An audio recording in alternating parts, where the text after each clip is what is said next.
Assalamualaikum warahmatullahi wabarakatuh.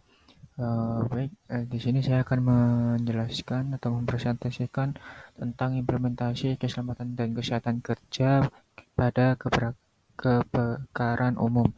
Baik, sebelumnya perkenalkan saya Raffi Azhar Mahendra, NRP 21215055 dari kelas 3D3 Elektronika B.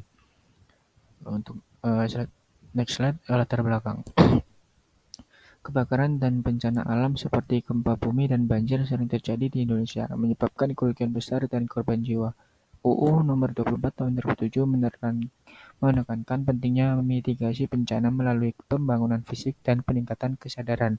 Kebakaran umum yang terjadi di Indonesia membutuhkan peningkatan fasilitas K3 dan edukasi mitigasi bencana untuk mengurangi risiko dan dampak bencana. Next, Peraturan Kesehatan dan Keselamatan Kerja dalam Kebakaran Umum. Undang-Undang Nomor 1 Tahun 1970 tentang Keselamatan Kerja. Undang-undang ini mengatur mengenai keselamatan kerja secara umum, termasuk dalam hal pencegahan kebakaran di tempat kerja. Peraturan Menteri Tenaga Kerja dan Transmigrasi Nomor PER 04 Men 1980 tentang syarat-syarat pemasangan dan pemeliharaan alat pemadaman api ringan. Untuk poin yang ketiga, Peraturan Menteri Tenaga Kerja dan Transmigrasi Nomor 02 Men 1993 tentang K3 di bidang pengelasan dan pekerjaan yang menggunakan panas. Dan poin yang keempat, Peraturan Menteri Tenaga Kerja Nomor 15 Men 8 2008 tentang penyelenggaraan K3 di bidang konstruksi bangunan. Next, dasar hukum dikeluarkan oleh Dewan Perwakilan Rakyat dan Pemerintah Republik Indonesia. Undang-undang ini menjadi dasar hukum utama untuk keselamatan kerja di Indonesia, termasuk pencegahan kebakaran. Poin kedua, ditetapkan oleh Badan Standarisasi Nasional (BSN) Indonesia, dan yang poin ketiga dikeluarkan oleh Kementerian Tenaga Kerja dan Transmigrasi Republik Indonesia. Next, penerapan K3 dalam kebakaran. Yang pertama, identifikasi bahaya dan penilaian risiko. Kedua, pencegahan kebakaran. Poin ketiga, sarana dan prasarana pencegahan kebakaran. Poin keempat, pelatihan dan simulasi kebakaran. Poin kelima, rencana tanggap darurat kebakaran. Dan poin keenam, pemeriksaan dan pemeliharaan. Next, langkah pencegahan dan penanggulangan kebakaran di tempat kerja. Bisa dapat dilihat di gambar. Untuk contohnya dan untuk poin-poinnya ada yang pertama, identifikasi bahaya.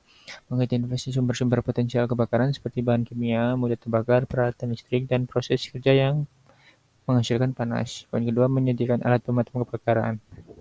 Menyediakan dan merawat alat pemadam kebakaran yang sesuai seperti APAR, sistem sprinkler, dan selang pemadam kebakaran. Poin ketiga, pelatihan dan simulasi. Memberikan pelatihan rutin kepada karyawan tentang prosedur evakuasi, penggunaan alat pemadam kebakaran, dan tindakan darurat. Dan poin keempat, penyusunan rencana tanggap darurat. Menyusun dan mensosialisasikan rencana tanggap darurat kebakaran, termasuk jalur evakuasi dan titik kumpul. Dan yang poin kelima, pemeriksaan dan pemeliharaan. Melakukan inspeksi rutin dan pemeliharaan terhadap peralatan dan sistem pencegahan kebakaran untuk memastikan berfungsi dengan baik. Dan next, manfaat penerapan K3 dalam kebakaran umum. Poin pertama, mencegah cedera dan kehilangan nyawa. Kemudian melindungi aset dan properti.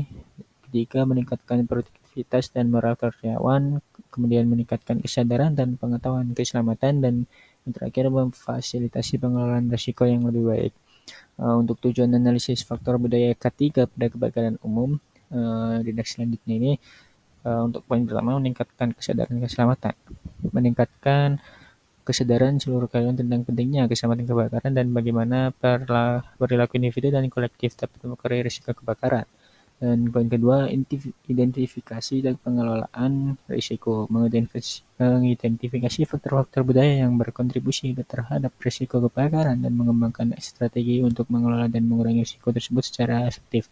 Untuk poin ketiga, peningkatan kepatuhan terhadap peraturan. Memastikan bahwa semua karyawan mematuhi peraturan dan prosedur K3 yang berlaku terkait dengan pencegahan dan penanggulangan kebakaran melalui penguatan budaya keselamatan di tempat kerja.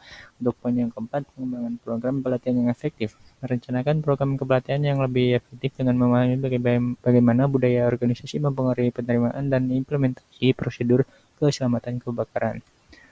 Di next selanjutnya yaitu kesimpulan. Untuk kesimpulan singkatnya adalah bahwa meningkatkan budaya keselamatan dalam organisasi adalah kunci untuk mengurangi risiko kebakaran.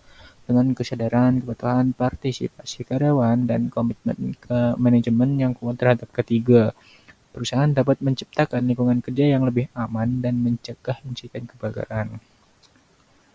Baik, terima kasih. Sekian presentasi dari saya. Wassalamualaikum warahmatullahi wabarakatuh.